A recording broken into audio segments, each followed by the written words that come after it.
Hello, everyone, and welcome to the history of the hero's journey and the 12 steps. Now, the hero's journey is a narrative structure.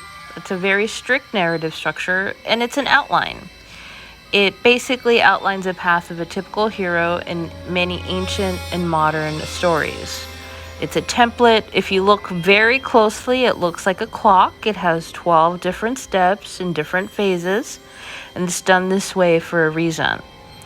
It was first introduced by American mythologist Joseph Campbell in his book, The Hero of a Thousand Faces, in 1949. I really recommend people take the time to actually read the book and buy it and really support books in this era of book banning. Anyhow, Campbell recognized a pattern in myths and legends and religious tales. As he traveled the world, he encountered different cultures, and he recognized by looking at these different time periods why these clocks were important.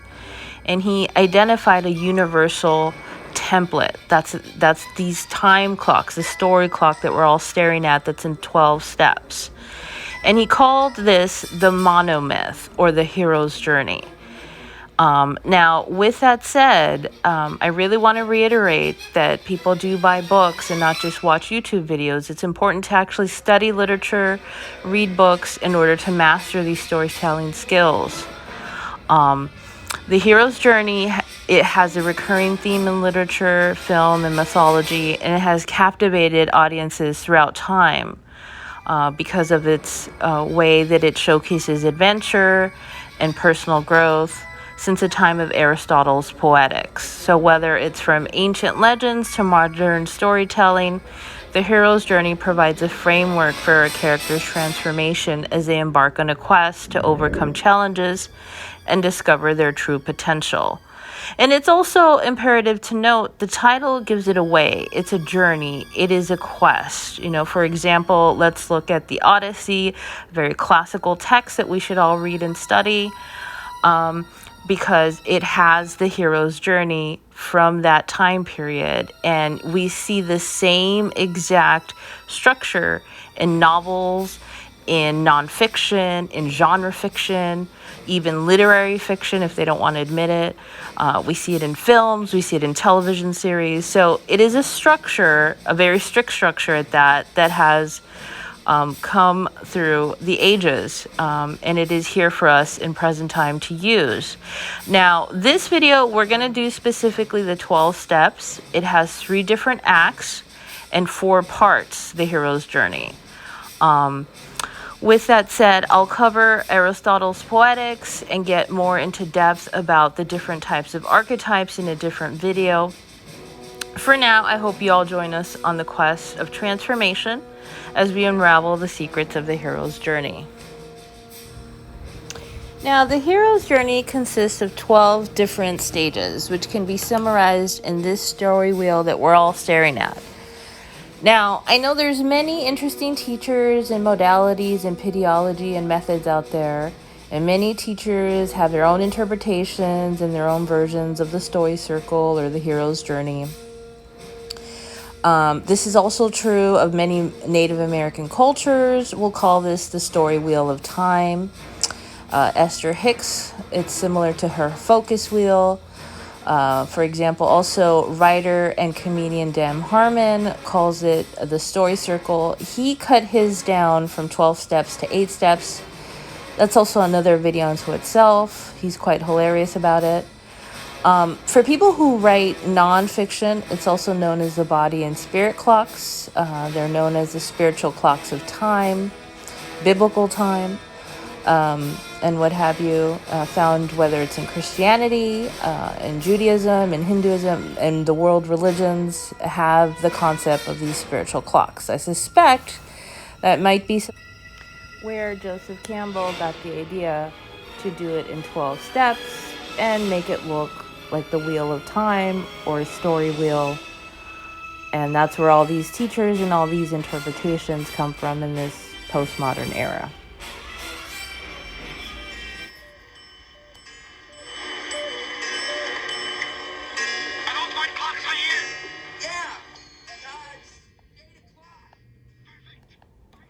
Now, without further ado, let's look at the 12 steps of the hero's journey as featured in Back to the Future.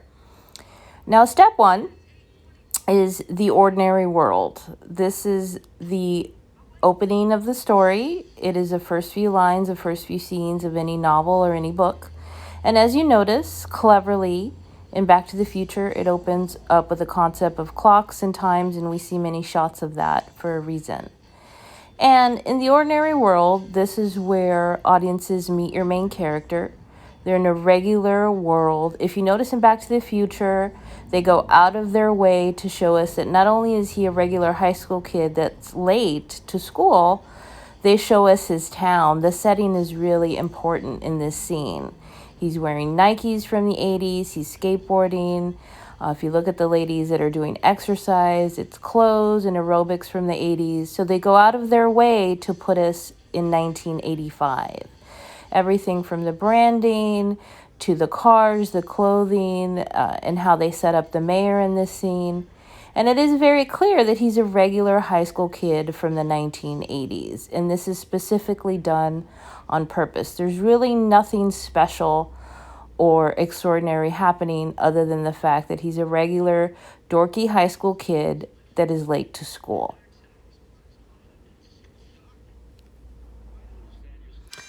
Now here we have the call to adventure. The call to adventure is where the hero receives a mystery message or encounter or some revelation that prompts them or forces them to embark on a journey or a quest. Sometimes they resist this. Remember yesterday, Doc Brown called Marty over the phone and told him to meet him at Twin Peaks. And then even when he's at the mall, we see again this is reiterated. Marty doesn't want to go. But then these terrorists show up and he has no choice. He has to go. So here in this particular scene at Twin Peaks Mall, we see 2 steps. The call to adventure, and then it goes right into the refusal of the call. Marty doesn't want to do it, but he's forced into it. He has no choice. This is why it's really important to know how to write scenes and to know when to set up your scenes if you're going to do the hero's journey. This is what I mean. It's a very strict structure. It does work, but it is very mechanical. And at the same time, it requires a lot of planning and thinking. It's a lot of fun, but you do have to put work into it. And this is just a very wonderful scene. I love this scene because it does so much of the hero's journey. It takes part 1 and, it takes us on a ride, and we go right from Act 1 and transition into Act 2. And it's such a perfect example because here we go, as he travels through time and he goes back because he has no other choice because he's thrust into this extraordinary world. We see him change from the regular world of Act 1, Part 1, and we see him go into an extraordinary world of 1955. And that is why I just love this scene, because it's so powerful, it's visually engaging, and it's just an amazing, fun scene to watch through and through. And it's a great example of a transition from Act 1 to Act 2, Part 1 to Part 2.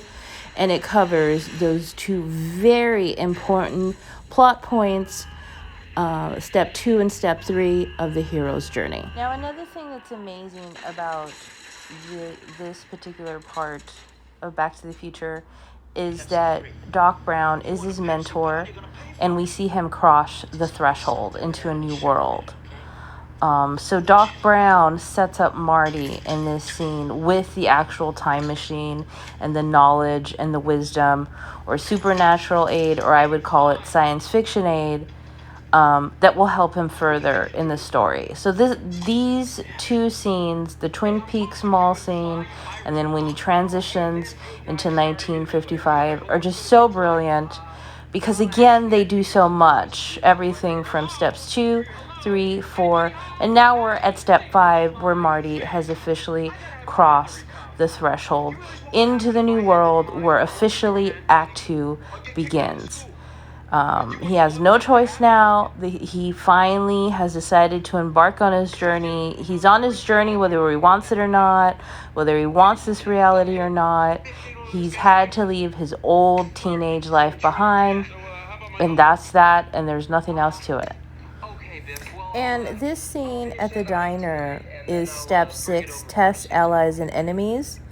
And this is where we see the hero face challenges, but he finds allies and adversaries. And this is so brilliant because it does both simultaneously.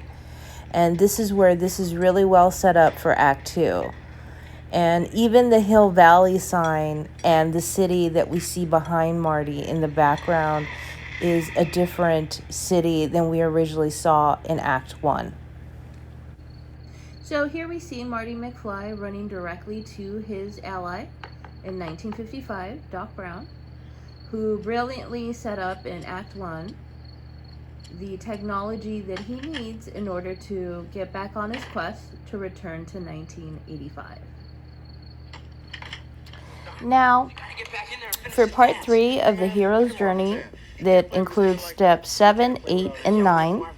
And I love the scene at the Enchantment Under the Sea dance because we start with step 7. Step 7 of the hero's journey is approach to the Innermost Cave.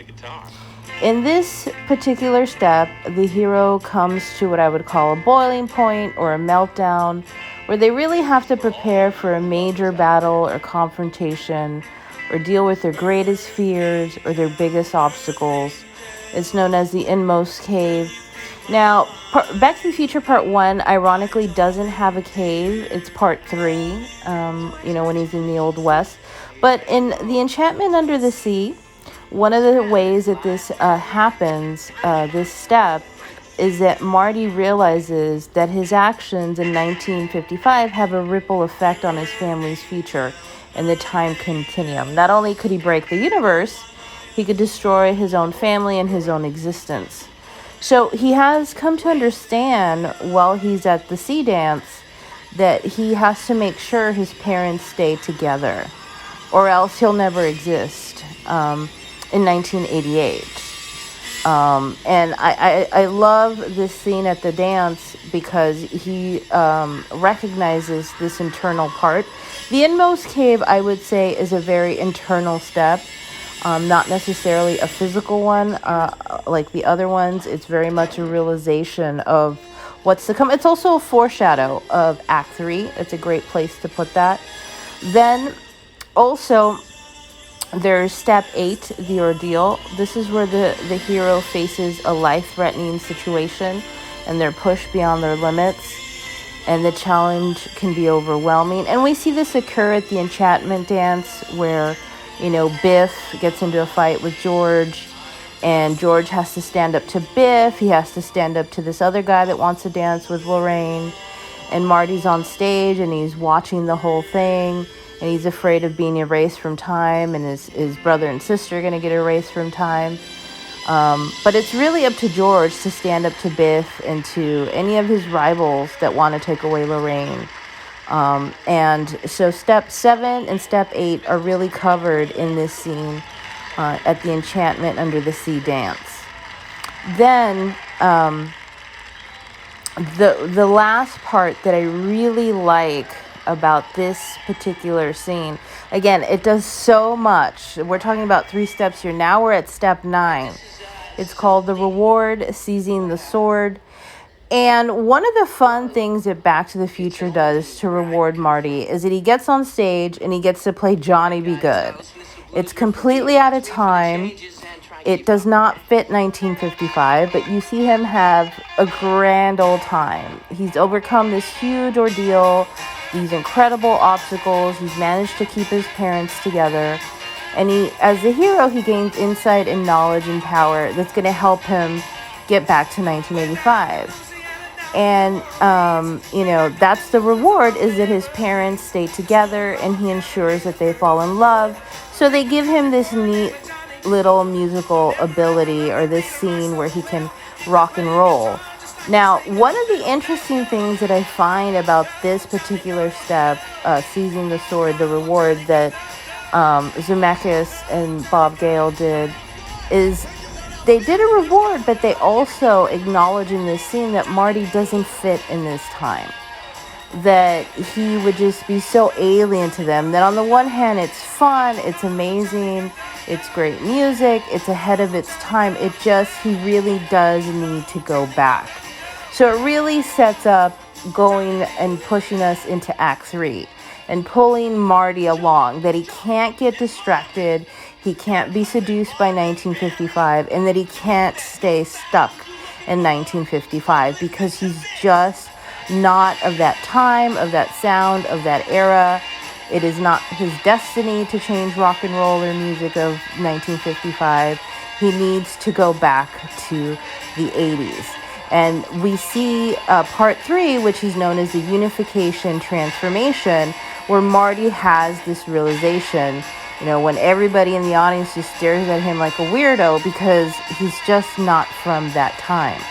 He has to go back now. It's time for the hero to make his way back home, to take his sword and his prize with him, to pack up and start to leave part 2 of the hero's journey and move on to his next step and consider the road back, which is called Step 10 of the hero's journey.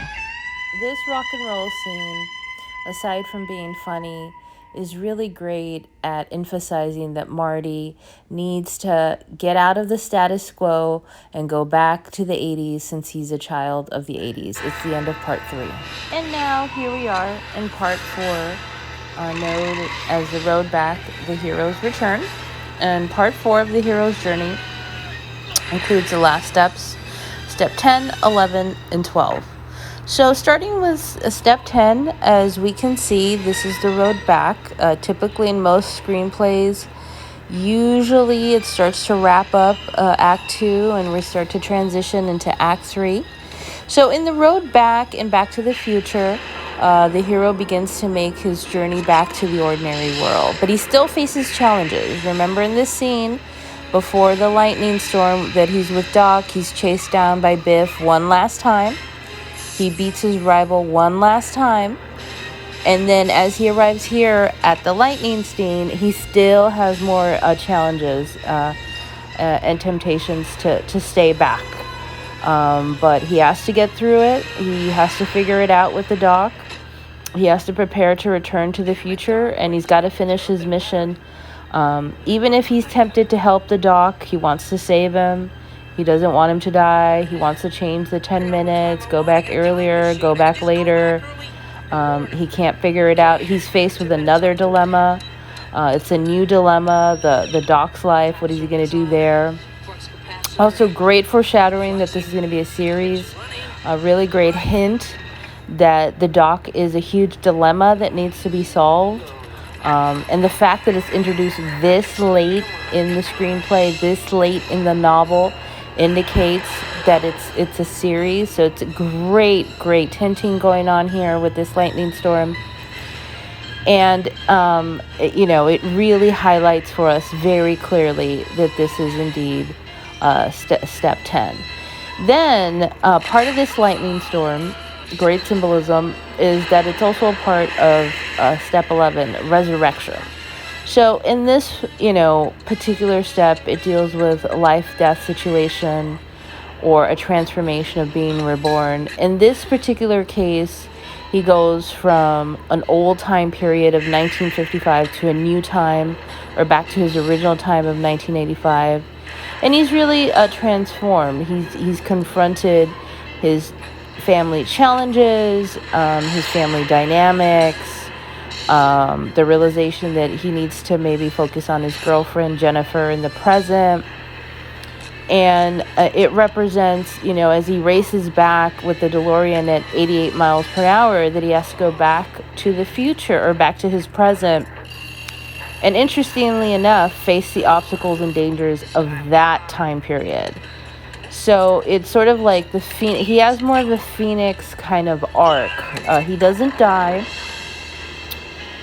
He's not killed off. He doesn't really have a rebirth or a death, but he does have like a renaissance. He matures as a teen, and he recognizes through this quest that he has to deal with his teen life in 1985. And that's really the big takeaway from this particular story, is that he comes to grapple with his life and who he is in the present moment. Here we are, the return to Excelsior, Act 3, for sure. Marty awakens in a new reality. He's back to his ordinary world, but he is transformed internally, and actually his outer world is changed because it's a new 1985. Because of what happened on his quest, it changed his current timeline and changed his life. And because he returned to Excelsior with new knowledge and skills and the lessons that he learned, he was able to change his family for the better. They're much wealthier, they have better family dynamics, they're nicer to him, more affectionate. Would you sleep in your clothes again last night? Yeah, what are you wearing, Dave? Marty, I always wear a suit to the office. You alright? Yeah. I need a rematch. Oh, a rematch? Why? Were you cheating? No. So notice that Back to the Future does a really great job of, they return our protagonist back to the original world, but the protagonist and the new world, or the original world, is changed. Physically and spiritually, psychologically, emotionally, because our protagonist went through the trials and tribulations of all the 12 steps, went through all 4 parts, and had a massive transformation. It resulted in a new reality in his ordinary world. We talked about this, but how can I go to the lake? Car's wrecked. Wrecked? When the hell did this happen? And why now? I'm sure the car is fine. Why am I always the last one to know about these things? And here we see the rival in this new reality as well, and he has to deal with his bad deeds, and now he's sort of like their worker. And he too has had a shift. He also has an arc. The villain now has to work for the McFlys and is found himself in a new reality as well. So in conclusion, Back to the Future follows the hero's journey story structure very strictly. It's very tight. There aren't really any loose ends at all or plot holes. There's very few of them. I can cover that in a different video. But it's a very epic adventure through time. Our protagonist faces incredible challenges. He gains allies and enemies. He goes through the complete life cycle of the hero's journeys from part 1 to part 4, all 12 steps. He has incredible insights, personal growth. There are many different types of archetypes. I chose not to do them in this video because it's too much information. I just wanted to cover the flat 12 steps and make it simple and easier to understand. Also, core values. The right practice, Joe Bunting teaches that. He's actually pretty good at it. And he teaches it in layman's terms, so it's pretty easy for everyone to understand. But a lot of it too, in regards to the hero's journey, it works really well in the long form. For novels, screenplays, video games, stage plays, Broadways, documentaries, television shows, you name it. It's great for that form. Short stories is a little different. Story circle might work better for short stories, or character-based short stories usually tend to win awards and do much better.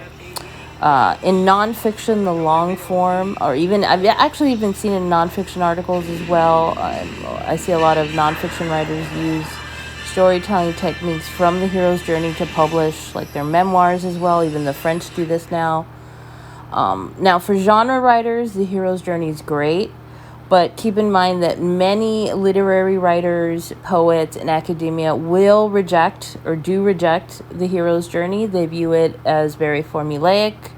It's a part of commercialized fiction. and it's very strict, and they don't like the rules of it. And a lot of them like to be very novel, very prestigious, or like to produce high art in literature, and they have that kind of point of view. But the hero's journey is just a tool in a sea of many tools. So, Back to the Future covers the nuts and bolts of storytelling.